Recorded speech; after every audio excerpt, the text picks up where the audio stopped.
The very first thing to look out for is in your due diligence process. And that is where a qualified professional will come in. Get a professional real estate agent to use to identify the particular parcel of land you want. Second, engage a professional advocate. And so for one to ascertain that the advocate they have chosen is actually a practicing registered advocate, what you do is log on to the Law Society of Kenya website, and there's a tab where you can search for the particular advocate that you've engaged, either by name or by law firm or by registration number. So you have three options. So let that not be an excuse that we don't know how or where to search. Just get onto the Law Society of Kenya website and use those three search parameters: name, registration number, or name of the law firm that the advocate is practicing in. So once you have engaged your advocate to undertake this process for you, the advocate will now come in to run through the process of due diligence as the very first step. So he needs to investigate who are the parties in this process. Who is the seller? Do I have a copy of their ID and PIN? Have we met this purported seller? Look at that ID, look at the person. That's the very first thing. Just compare that image and the person before you. Do they look the same? Second, if it is a man who's presenting himself as the seller, question him and ask, are you married? Do you have children? Do you have more than one wife? Is everyone on board with this transaction? This is especially a good question to ask when you have family land or ancestral land that is the subject of the sale, because you don't want people coming out of the woodwork in the future coming up to say that we were not involved and yet we are stakeholders. I'm either the wife or I am his son, or such a situation.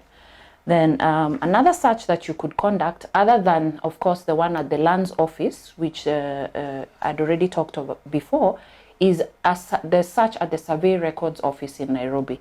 Again, your advocate will do this. This is part of why you have engaged him. This is their business, their core business. So if you come to me, for example, to represent you in the purchase of property, I will have to, it will be part of the steps that I'm taking in the due diligence process. I will have to go to the survey records office to get a copy of the map of the area, the locality that you're purchasing that property in, just to ascertain, are there any road reserves here? Has the government claimed a portion of land here, for example? Or do they intend to put up a railway line or something like that? That you can ascertain from the survey map. Another element that your advocate will be able to pick up on is if the seller is a corporate entity. A corporate entity, I mean, for example, a limited liability company or a SACCO or an NGO, any other entity other than a natural person being a human being. So the advocate will ask for the relevant documents from that entity, being the certificate of registration of the entity, the IDs and PINs of the officials who will be signing this documentation, and then ensure that their signing is being done using also the seal, company seal of this company, if it is a company, or the respective seal for whatever entity it is. So those are areas that the advocate would be best placed to engage in if you do take up the recommendation of using a professional practicing advocate. Another area, other than what we've talked of previously, being the undertaking of the proper process of due diligence, is in the title document itself.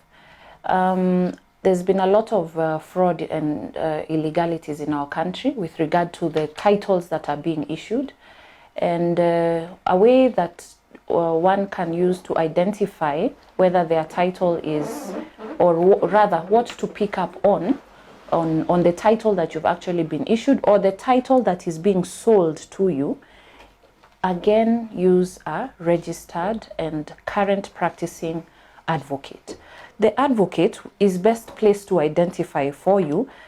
Once you give him a copy of this, or the original, actually not a copy, original title document for him to undertake the due diligence, he will have a feel of this document itself.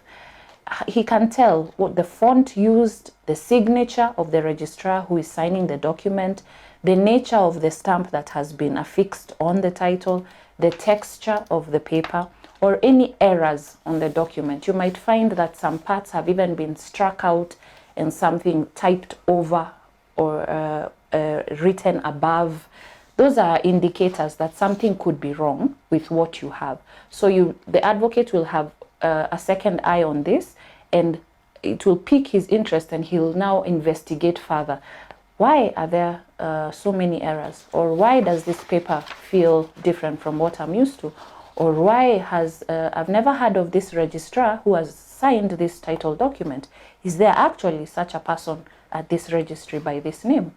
So these are things that the advocate, the professional advocate and practicing advocate will be able to pick up on, and that is why we recommend that you engage the services of an advocate.